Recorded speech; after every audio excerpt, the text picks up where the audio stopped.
Hallelujah! Praise God! Good afternoon, everyone! Welcome once again sa ating Fuji Yoshida Outreach. Welcome back, Brother Jay. And of course, happy kami para sa iyo, Brother Ma. Sa iyong made in Japan baby. Hallelujah! So, Brother Jay, natagpuan mo kami, okay kami pagbalik mo. Ang bilis ng isang buwan, no? Okay, so welcome sa bawat isa. Salamat sa Panginoon sa pagkakataon nito na minsan pa tayo ay inipon dito para magpalakasan sa isa't isa. Amen. So kung ating papansinin ang mundo sa mga pagkakataong ito, mga kapatid, talagang devastating, right? Kung baga, marinig mo, Pilipinas, sa lahat ng bansa, maraming nangyayari na unusual, no? Na hindi talaga natin ina-expect na mangyayari. Pero, salamat sa mga anak ng Diyos na patuloy na nanalangin, patuloy na naglilingkod, patuloy na tatapat sa ating Panginoon. Kaya natin na ipagpapatuloy ang gawain ng Panginoon dito sa Fuji Yoshida Outreach. Amen? Salamat din sa Lord dahil si Brother Edgar nakarating ng safe sa Pilipinas. Pero pagdating doon sa Batangas, Donald, sasakay na sila ng barko, walang biyahe ang barko. Oo. So, sila ay stranded ng 3 days. And sila ay mag-i-stay, naka-stay sila ngayon sa hotel. So, banding sila magkapatid kasi 5 sila doon. 5 na magkapatid, oo. Pero yun nga lang, syempre, magastos yun. At walang comfort. Diba? Kasi 3 days. And we do not know kung kailan malilive pa yung bagyo na yan. Kasi ngayon pa lang nananalasa doon sa Central Luzon. Oo. Kaya salamat sa mga prayers. We will continue to pray para hanggang makarating sila sa kanilang tahanan. Sa province ng Romblon at hanggang makabalik dito. Amen. So, salamat sa Panginoon sa bawat isa, sa kabutihan niya sa bawat buhay natin. And so this time, ready na ba ang lahat na tumanggap ng salita ng Panginoon? Amen! Alam ko, grabe ang ating pagpupuri ngayon, no? Gusto talaga ng Lord iparanas sa atin ang presensya niya. Gusto talaga ng Panginoon i-comfort ang bawat isa kasi nalulungkot kayo. Nalulungkot sa lamig. Ay, nalulungkot sa lamig. Oo. So, pinaranas ng Panginoon ngayon sa atin sa hapong ito ang kanyang comforting presence. Amen? Yes. Okay, sige po.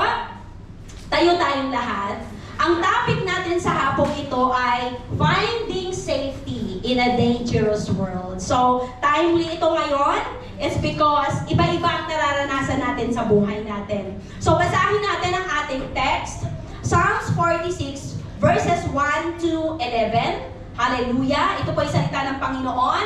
So, basahin natin. Salit-salit tayo sa pagbasa. Una muna ang mga babae at sa sunod ay mga lalaki. So, ganun ha? Okay, palit-palit tayo. Okay, ready, go, mga girls. God is our refuge and strength, an ever-present help in trouble. Boys.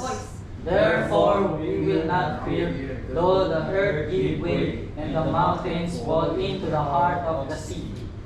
Though its waters roar and foam, and the mountains quake with their surging. There is a river whose streams make glad the city of God, the holy place where the Most High dwells. God is within her, she will not fall. God will help her at break of day. Nations are in uproar, kingdoms fall. He lifts his voice, the earth melts.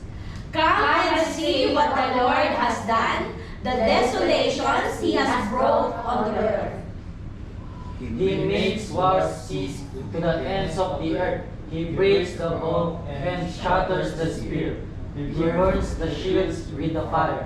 He says, "Be still and know that I am God. I will be exalted among the nations. I will be exalted in the earth altogether. The Lord Almighty is with us. The God of Jacob is our fortress." Manalangin tayo. Hallelujah. Salamat, Panginoon, sa salita mo na aming nabasa sa hapong ito, Father God. Salamat, Lord, sa rema na ibibigay mo sa bawat isa sa amin sa hapong ito, Father God. Patuloy mo pong buksan ang aming mga puso. Patuloy mo kaming bigyan, Panginoon, ng attentive heart, O God, sa hapong ito, Panginoon, upang maintindihan namin, Panginoon, ang nais mong iparating sa bawat isa sa amin, Father God. Iba-iba man ang sitwasyon namin, Panginoon. Iba-iba man ang nararanasan Panginoon. Iba-iba man, Panginoon, ang estado ng aming mga buhay, ng aming mga puso right now, Father God. Lord, we know, Father God, na imimit mo, Panginoon, lahat ng pangangailangan namin sa hapong ito, sa pangalan mo, Jesus. And so this time, Father God, we are asking for your angels, O Lord, to continue, Father God, stand in the four corners of this room, O Lord, so that no weapon of the enemy will prosper against your saints, O God. Hayaan mo na ang presensya mo, Panginoon, patuloy, Panginoon, na dumaloy dito sa lugar na ito, Panginoon, at patuloy na magministeryo sa puso ng bawat isa, O God. Hallelujah! Salamat, O Diyos. At sa hapong taas din namin, ang aming mga kapatiran na may mga karamdaman sa hapong ito, Father God. We believe that you are our great doctor, O Lord. You are our healer, O God. And so this time, Lord, extend, Father God, your healing hand, O Lord, for those believers, brethren namin, Panginoon, na may karamdaman ngayon. Hallelujah! Lord, iabot mo ang iyong mapagpalang kamay at pagalingin mo sila, Panginoon, simula ulo hanggang talampakan in the name of Jesus, in the name of Jesus. Let the complete healing flows right now in the name of Jesus. Hallelujah. Thank you, Lord. We declare, Father God, great victory, O Lord, to each and every one of us this afternoon. To you be all the glory in Jesus' name. Amen. Amen. Amen. Sige po, makakaupo na tayo. Hallelujah. Kung atin pong papansinin, hallelujah, ang mga nangyayari sa mundong ito ngayon, talagang devastating. Talagang hindi natin ma-imagine. Talagang hindi natin mabigyan ng kapayapaan ang puso natin. Kung yun lang ang iintindihin natin, tama? Sometimes parang, magpapatuloy pa ba ako sa buhay ko? Magpapatuloy pa ba akong mag-dream, di ba? Ng mga nais kong marating sa buhay ko in spite of what is happening right now sa buong mundo. Imagine lang natin yung nangyari sa Cebu, no? Pagkatapos sa kanila ng napakalakas na lindol, no? Here comes naman yung devastating na ano yan? Na typhoon, flood. Oo, na lahat talaga ng ari-arian nila, lahat ng bahay nila ay talagang walang natira. Oo, pansinin natin yung isang area doon na talagang wala talaga, mga tatimuno na lang ang natira. Oo. So kung papansinin natin, grabe yung ginagawa ngayon sa buhay ng bawat tao. Tapos here comes lahat kayo, ganun ang sitwasyon. So saan kayo kukuha? Ano ba, nakakainin? Paano kayo magsisimulan muli? Diba? Na lahat ng paligid mo, ganun ang nangyayari. So tayo ay talagang blessed is because we are here. Sa Japan, hindi natin naranasan ang ganong sitwasyon. Ganon pa man. Binibigyan tayo ng Panginoon ngayon ng warning, no? Binibigyan tayo ngayon ng Panginoon ng magiging step or magiging mga gawain upang ating maramdaman ang safety sa dangerous na paligid natin. Kung iisipin lang natin, talagang hindi natin ma-imagine, no? Kung paano tayo magsisimula muli or kung sakaling tayo yung nasa sitwasyon na ganon. So this time, ang nais ipaalam ng Panginoon sa atin, hallelujah, how to feel safe in a dangerous world. Amen? Paano natin maramdaman na safe tayo dito sa napaka-dangerous na mundo? Sa napaka-hindi magandang mundo? Sa maraming nangyayari na hindi talaga katuwa-tuwa na pangyayari sa buhay ng bawat tao. Hallelujah! Hindi lang natin talaga, kumbaga, hindi tayo makaka-relate. It's because wala tayo dun sa sitwasyon na yon. So this time, tuturuan tayo ng Panginoon kung sakaling sa atin mangyari, anong gagawin natin. So doon sa binasa natin kanina sa Psalms, marami ang tinuro sa atin ng Panginoon doon na magiging ugali ng mga anak ng Diyos. Hallelujah! Unang-una, na maging ugali natin or kung ano yung gagawin natin, we must hold on to God tightly and the things of this world loosely. Naintindihan natin? So, ibig sabihin, kahit na ano bang mangyari sa buhay natin, mga kapatid, may devastation man na may mangyayari, maayos man ang buhay natin, dapat naka-hold on tayo. Ibig sabihin, nanghahawakan tayo sa salita ng Panginoon at hindi sa mga bagay dito sa mundong ito. Amen? Dapat marunong Diyos, mag-isip. Ibig sabihin, marunong tayo umintindi, no? Na ang mga bagay dito sa mundong ito ay hindi permanente. Amen? Sometimes, bakit ito pinapaalala ng Lord sa atin? It's because sometimes, nakafocus tayo sa bagay dito sa mundong ito. Tama? Nakafocus tayo, magpapatayo tayo ng magandang bahay, bibili tayo ng ating dream car, aayusin yung pamilya, di ba? Lahat ng mga anak natin, papag-aaralan natin, hindi masama. Pero kung doon na lang umiikot ang buhay natin at wala na isasantabi natin ang ating paglilingkod sa Panginoon, doon yun nagiging mali. Amen? In the sense na lahat ng bagay ng iyon, mga kapatid, lilipas. Iiwan ka. Anong magiging pundasyon ng buhay mo? How will you go on with your life? Dahil ang importante ang ating espiritu na pamumuhay, mga kapatid. Sabi nga sa Psalms 46:1 na binasa natin kanina, God is our refuge and strength, a very present help in trouble. Therefore, we will not fear, though the earth be removed. Imagine, yung mundo tatanggalin. Yung mundo, kung ano yung mundo mo ngayon, mawawala sa'yo. And though the mountains be carried into the midst of the sea. We do not know mangyayari yan. Baka itong Japan, doon na yan sa gitna-gitnang Pacific Ocean. Di ba? Oh, gagalaw! Di ba may mga irregularities na mangyayari? Though the waters thereof roar and be troubled. Pero alam nyo ba, may mga shima, may mga island na ngayon na lumulubog. Marami na doon sa may Pampanga ba yan, di ba? Na yung mga lugar doon, mga kabahayan, hindi na matirahan, puno na ng tubig. Oo. So yun yung mga irregularities na mangyayari sa mundo na pakiramdam mo, akin tong bahay na to. Dapat aalagaan ko to, pero hindi. Ang mundo ito, hindi atin. Panandalian lang tayo. Di ba? Pero sabi dito, though the mountains shake with the swelling thereof. Hallelujah. So, tinatanong dito, ready ba tayo sa mga greatest earthquake, greatest typhoon, greatest na mga virus, greatest na mga famine na mangyayari sa buhay natin? Mga kapatid, na-predict na ito, hallelujah, sa Revelation chapter 16 verses 18 to 20, sabi dito, and there were voices and thunders and lightnings, and there was a great earthquake, such as what not since men were opened to the earth, so mighty an earthquake and so great, and every island fled away. So posible talaga, no? And the mountains were not found. Imagine, yung mga bundok hindi mo na makita. God desires that we sense we are safe in this life. So ang Biblia ay nagre-remind sa ating mga kapatid, our safety is in this world is not holding tightly sa mga asawa natin, sa mga anak natin, sa magulang natin, sa pera na meron tayo, sa posisyon na meron tayo, sa estado ng buhay natin, but holding on to Jesus. Amen? Mawala man ang lahat ng bagay na yan, mga kapatid, kapag tayo ay may nakapundasyon sa ating Panginoon, magiging safe tayo. Amen? Na kahit anumang mangyari sa buhay natin, lahat ng pinaghirapan mo, mawala man sa atin, hindi tayo, ibig sabihin, maaligaga, no? Hindi tayo mag-worry, hindi tayo mapupuno ng fear. Hallelujah! Na, ang hirap kayo magsimula uli. Pag mawala lahat, ang hirap kayo na mag-start all over again.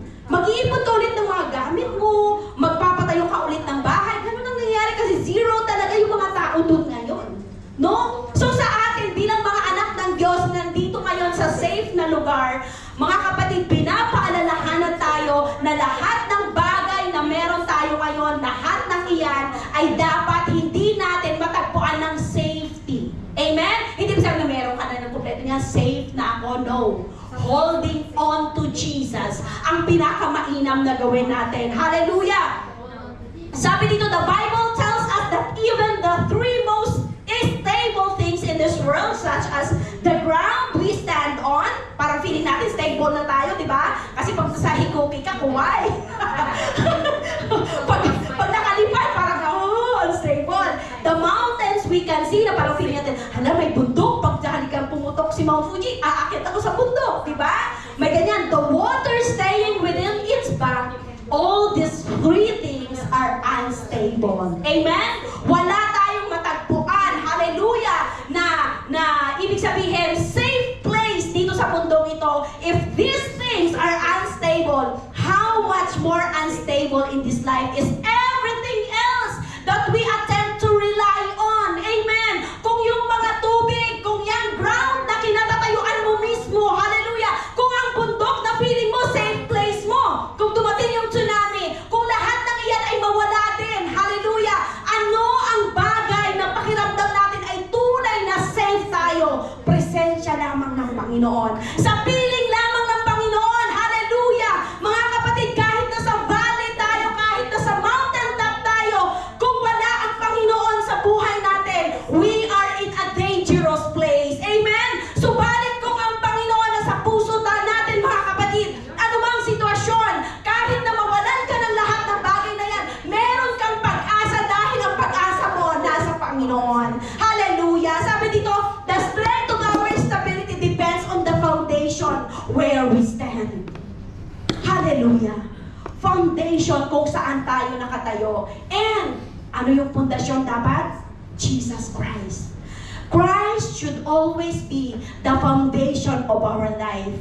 Kapag tayo founded sa ating Panginoon, our lives will never be shaken. Whatever trials, whatever temptation, whatever problems comes our way, hallelujah, we will be remain standing still. It's because we have Jesus who give us strength. Amen? Ang strength na yan, mga kapatid, hindi mo matatagpuan sa trabaho na meron ka, sa pera na meron ka, sa lahat ng bagay na feeling mo nagpapayaman sa'yo, kundi tunay na sa presensya lamang ng Panginoon. Hallelujah. Sa 1 Corinthians 3:11, sabi dito, for there is no other foundation can no man lay than that what is laid, which is Jesus Christ. Walang more stable na pangalan dito sa mundong ito, kundi si Jesus lamang. He is our unshakable foundation. He is our immovable foundation. Never hold on to anything tighter than you're holding on to God. Amen. Kung meron ka ngayong pinakapanghahawakan, mga kapatid, Panginoon yan. Dapat hindi natin isinasantabi ang Panginoon sa buhay natin. Yung pakiramdam lang natin, Sunday na naman, mag-church na naman, pero pagod ako, mas importante yung trabaho ko bukas. Hala, bumaliktad. Diba? Mas unahin natin ang gawain ng Panginoon dahil kahit na anumang pera na meron, kahit ikaw pa yung pinakamataas na posisyon sa kalisya mo, someday somehow mawawala yan. Paano ikaw? Kung wala kang tunay na relasyon sa Panginoon, subalit kung may tunay na relasyon ka sa Panginoon, kapatid, mawala man ang mga bagay lahat na iyan, ikaw ay patuloy na nakatayo at matatag. It's because ang iyong pananampalataya, ang iyong pundasyon ng buhay mo ay naka Hesus Kristo. Hallelujah! Sabi dito, never hold on to anything tighter than you're holding on to God. Kung meron tayong pinakapanghahawakan sa buhay natin, ang Panginoon dapat yon. Though this world is shaky, we can rest in the arm of a completely unshakable God. Amen? We can rest in the arm of a completely unshakable God. Pwede tayong magpahinga. May kapayapaan tayo. May joy tayo. Kahit na nakikita natin na nagsisira na ang lahat ng iyong pinag-iipunan. Kahit nawawala na lahat ng iyong mga pinaghirapan, okay lang. Ibabalik sa iyo ng Lord yun.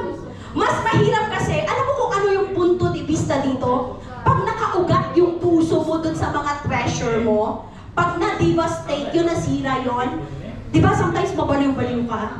Di ba? Parang how could I start all over again? Hindi ko na alam magsimula muli. Di ba? Hindi ko na alam kung paano ipagpatuloy ang buhay ko. Eh talagang hindi mo alam. Dahil wala ang Panginoon sa buhay mo. Di ba? Pero kapag ka nandyan ang Lord sa buhay natin, alam mo na hindi dapat ako nakatingin sa mga bagay na yan.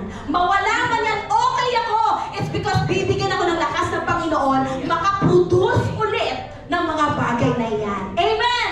Hallelujah! Number 2, na panghawakan natin kapag ka nakaranas tayo ng mga devastating na mga problema dito sa mundong ito, we must exercise our faith to believe that God is with us in spite of any feelings He is not there. Naintindihan maintindihan natin to. Siguro yung ibang mga tao ngayon, Lord, bakit mo kami pinaparusahan?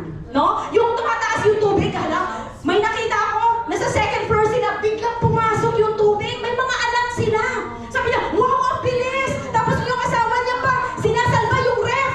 Yung ref, ay natutumba na kasi nga sa current ng water. Sabi ng asawa ng babae, sabi niya, hindi yan makabayad sa buhay mo. Halika, hayaan mo yan kahit ba, mahal-mahal ng ref. Ng ref, kinakatok yun. Oo, so ibig sabihin, latest na ref yun. Oo. So sabi niya, huwag mo nang, isalba yan. Halika na dito.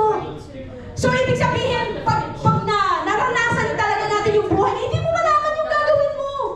Yung parang ang bilis na mga pangyayari. Sabi dito, dapat i-exercise natin ang pananampalataya natin na tayo naniniwala na ang Panginoon na nasa atin, kahit na pakiramdam natin, wala ang Lord sa pagkakataong yun. Ano masasabi mo? Ang sabi ng iba, Lord, tama na Lord, tama na Lord. Diba? Yung parang yun lang yung moment na makatawag ka tayo sa Panginoon. Yung iba, mga tao. Sabi sa Psalms 46 verse 1, He is our very present help in time of trouble. Psalms 46 verse 7, The Lord of hosts is with us. Hallelujah. The God of Jacob is our refuge. Amen. The Lord Almighty is with us. Ibig sabihin, kapag na-overwhelmed na tayo ng anumang sitwasyon sa buhay natin, meron tayong pakiramdam na ang Panginoon hindi natin matagpuan sa buhay natin. Naranasan na natin yan? Yung sarado-sarado na talaga yung pag-iisip mo, na hindi mo malaman paanong step ang gagawin mo. Totoo! Pag puno-puno ka tapos yung napanood pa sa newsfeed, puro pakiramdam mo, di ba? Lalo kang na-drone, lalo kang nalubog doon sa sitwasyon na meron ka. Ibig sabihin sa mga panahon na yan, hindi parang, saan ba si Lord? Saan siya sa pagkakataong ito? Ba't hindi ko maramdaman? Ba't parang lubog na lubog ako? The Bible tells us that even if we don't sense His presence, pakiramdam mo, hindi mo siya nararamdaman, He is right there with us. Amen? Hindi tayo iniiwanan ni pinapabayaan ng Panginoon. Nandiyan siya nakatingin sa atin 24/7. Hallelujah! God assures us that long before we have a need, God has already prepared provision for us. Amen. Amen? Kaya sa pagkakataon, pakiramdam mo, hala, bakit naghihirap ako ngayon? Nagkukulang ako ngayon. Kapatid, pinaghandaan na ng Lord yan. Ang kailangan lang, tanggapin mo, kilalanin mo, i-acknowledge mo na ang Panginoon ang magpo-provide sa'yo. And then, mararanasan mo ang provision yan. Sabi dito, even when things get from bad to worse, God is still working behind the scenes. Amen? Kahit na parang ang pasama na, ang Panginoon, hindi mo nakikita, kumikilos siya. Bakit? Ito kasi yung tanong. Bakit hindi natin nararanasan na kumikilos si Lord? Malayo kasi ang puso natin sa Kanya. Tama? So kung malayo ang puso natin sa Kanya, kahit na pagpapala na yung dumadaloy sa'yo, hindi mo na-appreciate. Hindi mo na-acknowledge na galing sa Lord yun. Kasi grabe yung expectant mo. Hindi mo hinihingi. Kumbaga, hindi mo nakikita na si Lord na pala yung kumikilos na yan. Pero kapag ka, yung buhay mo ay tunay na nakasandal sa Panginoon, bawat kilos mo, alam mong movement ng Lord yan. Amen? Malaki man o maliit, hallelujah, nakikita, ina-acknowledge natin na Lord, sa'yo nang gagaling ito. Hallelujah, oftentimes, God is working behind the scenes to build our spiritual eyes. Sometimes na kasi yung nakikita lang natin yung normal nating paningin. Pero hindi natin nakikita na ang Panginoon, hallelujah, gusto niyang gamitin natin yung ating spiritual eyes. Amen! Hallelujah! Excuse me.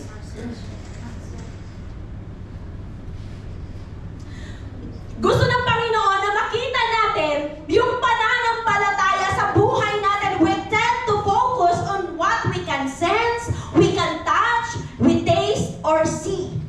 Pero sometimes hindi natin nakikita yung spiritual eyes natin, dapat gamitin natin. So 2 Corinthians 5 verse 7, sabi dito, for we walk by faith and not by sight. Kahit nakikita mo na parang against yung nangyayari sa buhay mo, kapatid, merong magandang na idudulot yan sa buhay natin. Amen. Sabi dito, when you have no means or spirit to fight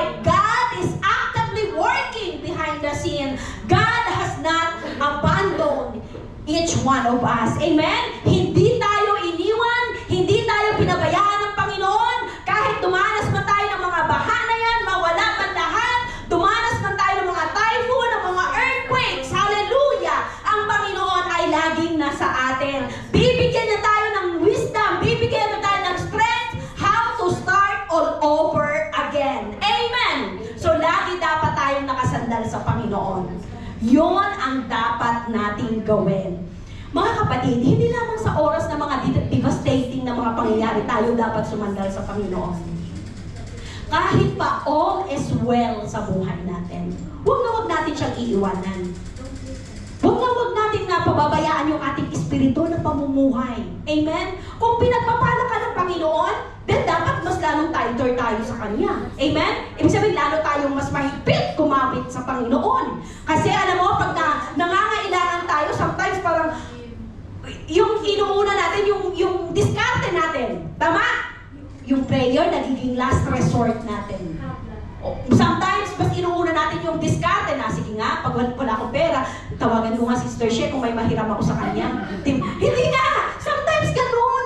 Yung pananampalataya natin na nalilesen.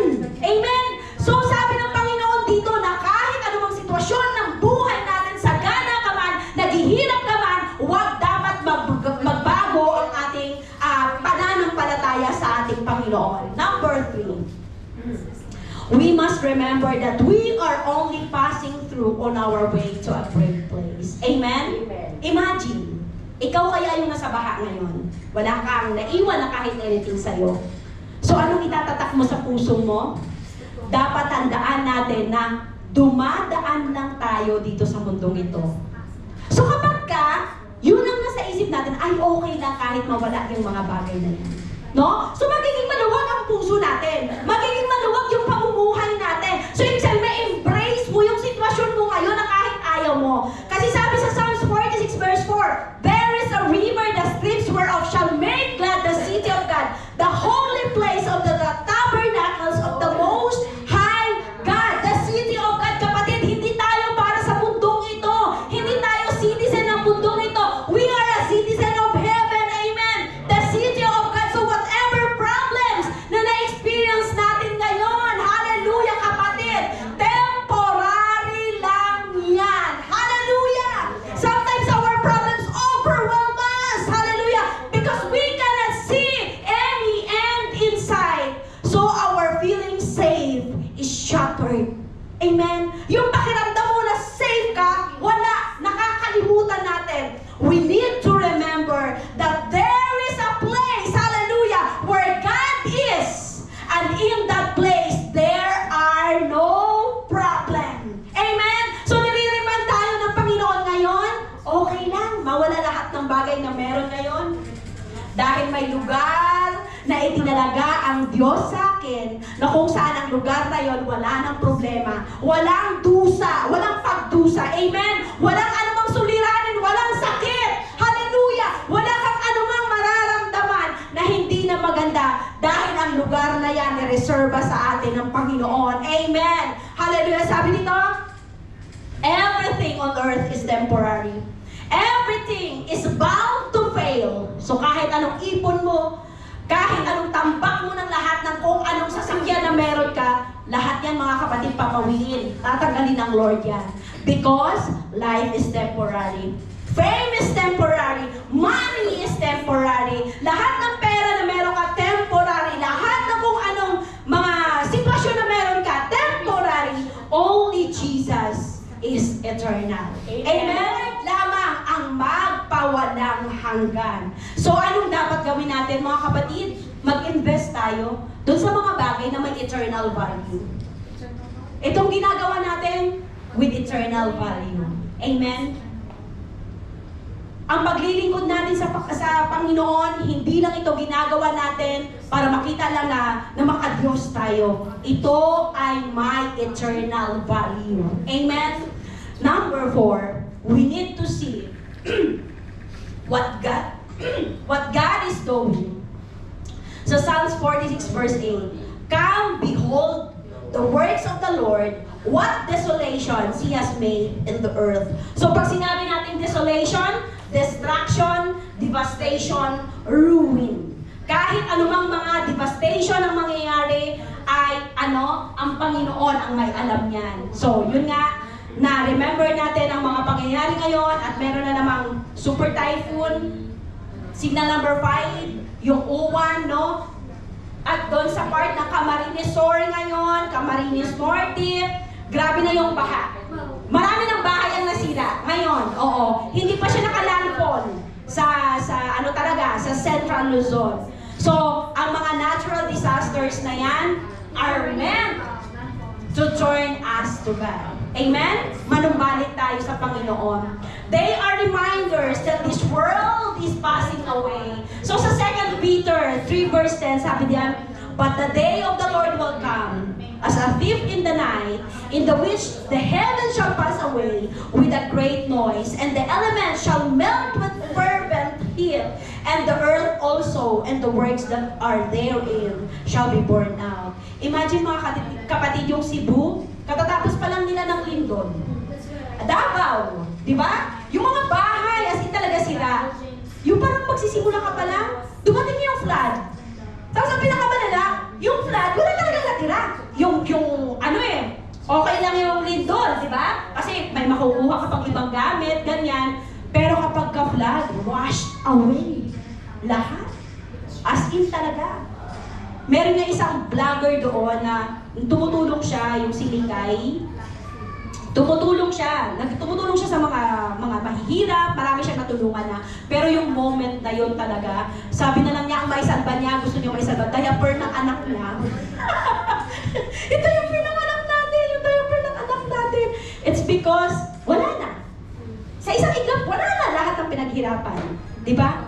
So dito, sabi dito, when the end of time comes, lahat ng meron tayo mawawala talaga. Anumang mga, kahit gaano ka-high-tech ang Japan, nalulusutan pa rin ng lindol, di ba? Kahit anong ka-high-tech ng kung ano na, mga GPS, nawawala, ang tao pa rin, di ba? Kung ano ba, lahat ng mga digital na mga pangyayari ngayon, lahat ng masisira, di ba?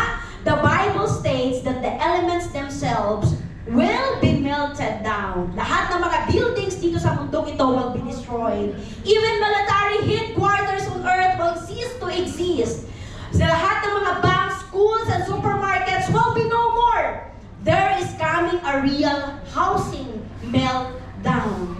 So, ang natural disasters are warning of the judgment to come.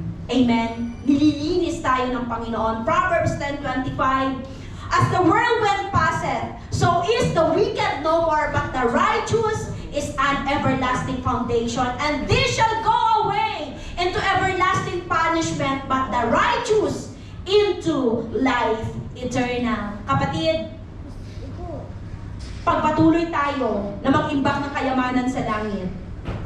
Pagpatuloy tayo na gumawa ng mga bagay na may eternal value, kapatid. Hallelujah. Ang buhay natin maging masagana. Parang sobrang hantay, di ba? Pastor, masagana. Nawala na nga lahat. Paano maging masagana? Kasi na lahat ng bagay na yun, temporary lang yun. Pinalasap lang sa atin ng Panginoon. Tinuturuan tayo na mas intindihin natin ang buhay natin pagkatapos ng buhay na ito. Amen? Only those who have put their trust in Jesus will be spared from the judgment to come. Hallelujah. Sa Matthew 25:46, ang sabi dito, and this shall go away into everlasting punishment, but the righteous into life eternal. One day, mga kapatid, we will stand before Jesus. Amen? Naiisip ba natin yan? We will stand before Jesus at that time. Our eternal fate has already been determined and cannot be changed. Kasi nga, alam mo kung bakit? Kung ano yung ginagawa mo ngayon, nakalista yan sa langit. Kung anong ginagawa natin ngayon na pag-iipon ng ating mga bagay na may eternal value, hindi yan lingid sa kaalaman ng Lord. So, kung nakikita ng Panginoon na you are doing your best for the glory of God, then kapatid, hallelujah, mag-i-stand ka sa harapan ng Panginoon at ibibigay sa iyo yung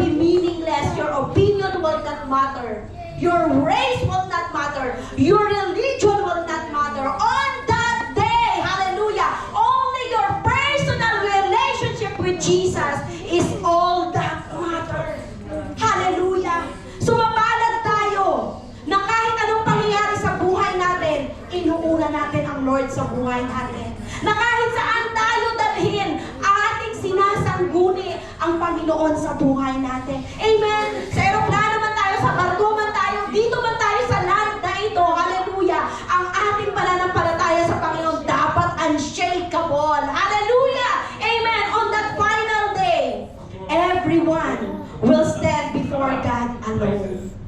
At wala nang iba. Hindi sa satyo mo na kinatatakutan mo ngayon, hindi sa katrabaho mo na niloloko-loko ka, kundi sa harapan ng Panginoon. Amen? Number 3, yung mga natural disasters na nangyayari ngayon, they are an occasion to put your trust in God. Wala na.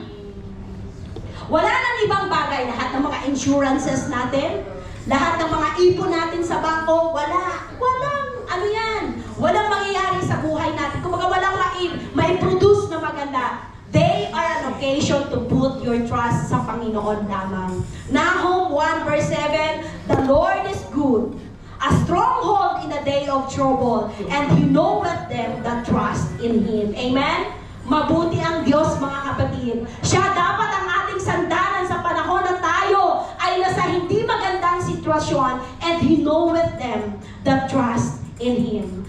A disaster is not a time to blame God, but to trust God. Amen? So sa pagkakataong ito, nakikita ng Panginoon, sino ang nananampalataya sa akin? Sino ang nagtitiwala sa akin? Sino ang nakaproduce ng pananampalataya na kagaya ng mustard seed, na kahit na immovable na yung kanilang sitwasyon, ay tunay na nanampalataya na hahanguin sila ng Panginoon sa sitwasyon na iyon at aayusin ang kanilang buhay at sila ay makasimula all over again. Amen. A disaster is not a time to blame God, but to trust God. Jeremiah 17 verse 5, this saith the Lord, cursed be the man that trusted on man, and maketh flesh his arm, and whose heart departed from the Lord. Not one person in this world could be trusted 100%. Not even yourself. Kahit sarili mo. Sometimes sinuloko ka ng sarili mo, di ba? Napakiramdam mo. Oo, yung nakapagtiwala tayo sa mga maling tao dahil pakiramdam natin tama sila, di ba? So, niloko tayo ng sarili natin. Psalms 118 verse 8. It is better to trust in the Lord than to put confidence in man. Amen? Merong kanta, na isang kanta, no one ever cared for me like Jesus. Walang ibang nag-care sa akin maliban sa pag-care ng Panginoon. Trust Jesus to take care of the things you cannot. Kasi sabi niya sa Matthew 6:19-20-33, lay not up for yourselves treasure on earth, hallelujah, where moth and rust doth corrupt, where thieves break through and steal, but lay up for yourselves treasures in heaven, where neither moth nor rust doth corrupt, and where thieves do not break through nor steal. But seek you first the kingdom of God and His righteousness, and all these things shall be added unto us. Amen? Ibig sabihin, hold material goods and wealth on a flat palm and not in a clenched fist. The only treasure that matter is the treasure you lay up in heaven. Amen? Yun lamang ang treasure na may kabuluhan. He who lays up treasure here on earth, ibig sabihin, mapapahamak tayo. Pero kapag tayo ay naglay ng treasure sa langit, looks forward to eternity, and he who does not lay up treasures on heaven is the world's worst investor. So true enjoyment of wealth comes not from possessing it, but from investing as God intended in things that count for eternity. So ang mga kapatid ngayon, ang encouragement sa atin ng Panginoon, ano yung mga bagay na ating masyadong pinanghahawakan na sometimes pinagpapalit natin sa ating pananampalataya sa Lord? Meron ba? May mga bagay ba sa buhay natin ngayon, mga kapatid, na naiisip natin na mas mahalaga kaysa sa Panginoon? Bakit sila naging mas mahalaga? Kasi pwede natin na ipagpapalit si Lord kaysa sa mga bagay na yan. Nire-remind tayo ng Diyos, hallelujah, sa hapong ito, na bilang mga anak niya, dapat mas nag-iipon tayo ng kayamanan sa langit kesa sa mga bagay na dito sa mundong ito. Na pansamantala lamang. Hallelujah. Tandaan natin, that we are a citizen of heaven. Amen? Hindi tayo dito sa mundong ito. Kaya hayaan natin, mga kapatid, na tayo lamang ang magpawalang hanggan. So, anong dapat gawin natin, mga kapatid? Mag-invest tayo dun sa mga bagay na may eternal value. Itong ginagawa natin with eternal value. Amen? Ang paglilingkod natin sa Panginoon, hindi lang ito ginagawa natin para makita lang na makadiyos tayo. Ito ay may eternal value. Amen? Number 4, we need to see what God is doing. So Psalms 46 verse 8, come, behold the works of the Lord, what desolations He has made in the earth. So pag sinabi natin desolation, destruction, devastation, ruin. Kahit anumang mga devastation ang mangyayari, ay ang Panginoon ang may alam niyan. So, yun nga, na remember natin ang mga pangyayari ngayon at meron na namang super typhoon, signal number 5, yung U1, no? At doon sa part ng Camarines Sur ngayon, Camarines Norte, grabe na yung baha. Marami ng bahay ang nasira ngayon. Oo, hindi pa siya nakalandfall sa sa Central Luzon. So, ang mga natural disasters na yan are meant to turn us to God. Amen? Manumbalik tayo sa Panginoon. They are reminders that this world is passing away. So sa 2 Peter 3 verse 10, sabi diyan, but the day of the Lord will come as a thief in the night, in the which the heavens shall pass away with a great noise, and the elements shall melt with fervent heat, and the earth also, and the works that are therein shall be burned out. Imagine mga kapatid, yung Cebu, katatapos pa lang nila ng lindol. Davao, di ba? Yung mga bahay, as in talaga sira. Yung parang magsisimula ka pa lang, dumating yung flood. Tapos ang pinakamalala, yung flood, wala talagang natira. Okay lang yung lindol, di ba? Kasi may makukuha ka pang ibang gamit, ganyan. Pero kapag ka-flood, washed away. Lahat. As in talaga. Meron nga isang vlogger doon na tumutulong siya, yung si Likay. Tumutulong siya sa mga mahihirap, marami siyang natulungan na. Pero yung moment na yun talaga, sabi na lang niya ang maisalba niya, gusto niya maisalba, diaper ng anak niya. Ito yung pinanganak natin, yung diaper ng anak natin. It's because, wala na. Sa isang iglap, wala na lahat ng pinaghirapan. Di ba?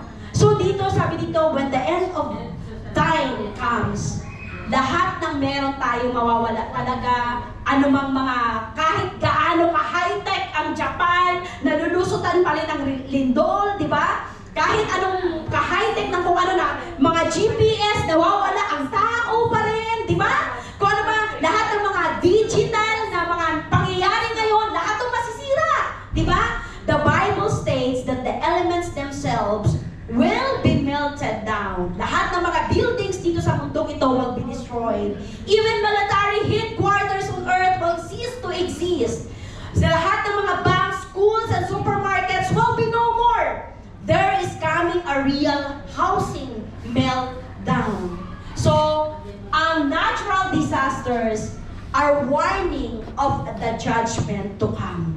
Amen? Nililinis tayo ng Panginoon. Proverbs 10:25, as the whirlwind passeth, so is the wicked no more, but the righteous is an everlasting foundation. And this shall go away into everlasting punishment, but the righteous into life eternal. Kapatid, pagpatuloy tayo na mag-imbak ng kayamanan sa langit.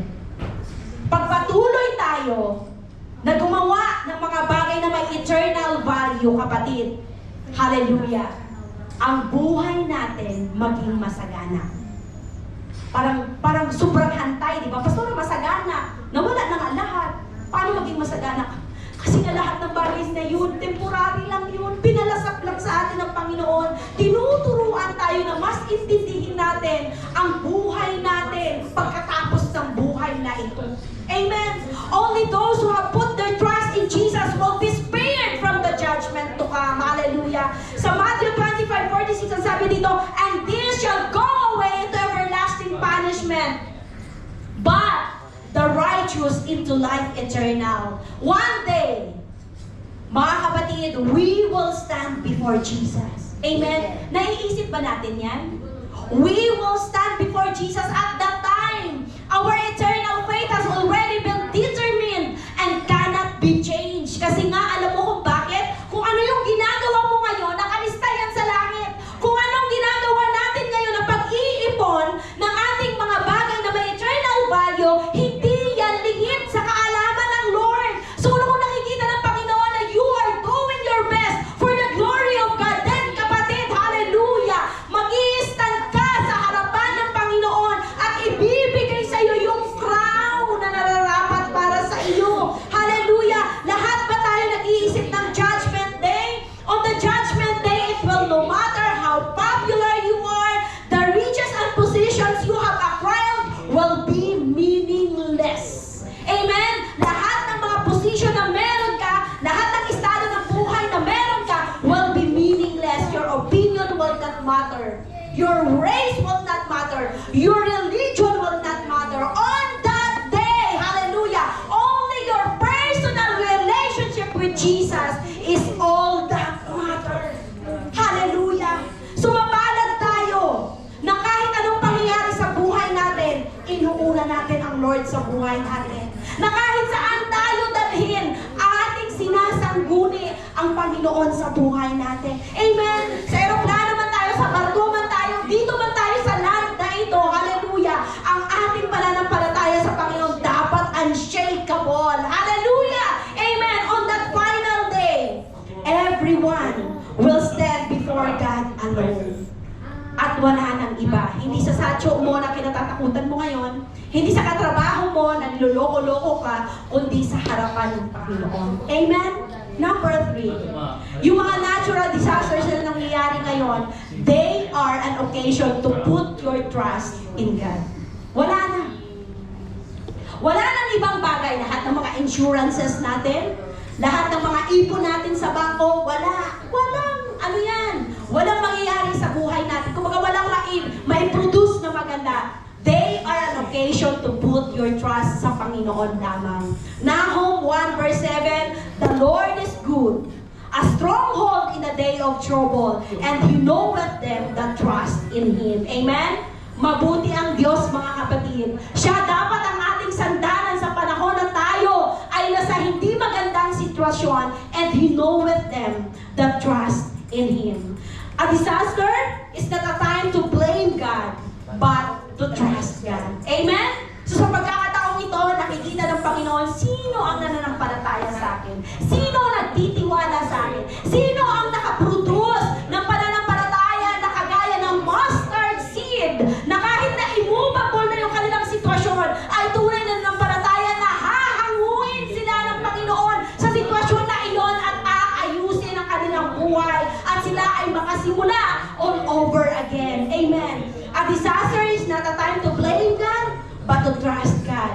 Jeremiah 17 verse 5, this saith the Lord, cursed be the man that trusted on man, and maketh flesh his arm, and whose heart departed from the Lord. Not one person in this world could be trusted 100%. Not even yourself. Kahit sarili mo. Sometimes niloloko ka ng sarili mo, di ba? Napakiramdam mo. Oo, yung nakapagtiwala tayo sa mga maling tao dahil pakiramdam natin tama sila, di ba? So niloko tayo ng sarili natin. Psalms 118 verse 8. It is better to trust in the Lord than to put confidence in man. Amen?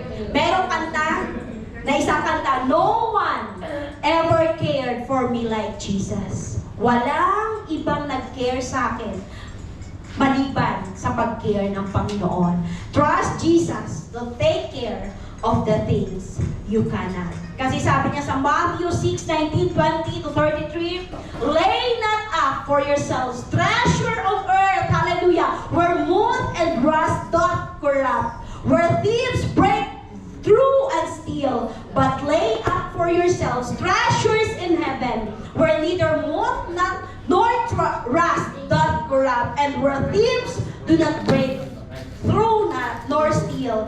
But seek you first the kingdom of God and His righteousness, and all these things shall be added unto us. Amen. Ibig sabihin, hold material goods and wealth on a flat palm and not in a clenched fist. The only treasure that matter is the treasure you lay up in heaven. Amen. Yun lamang ang treasure na may kabuluhan. He who lays up treasure here on earth, ibig sabihin, mapapahamak tayo.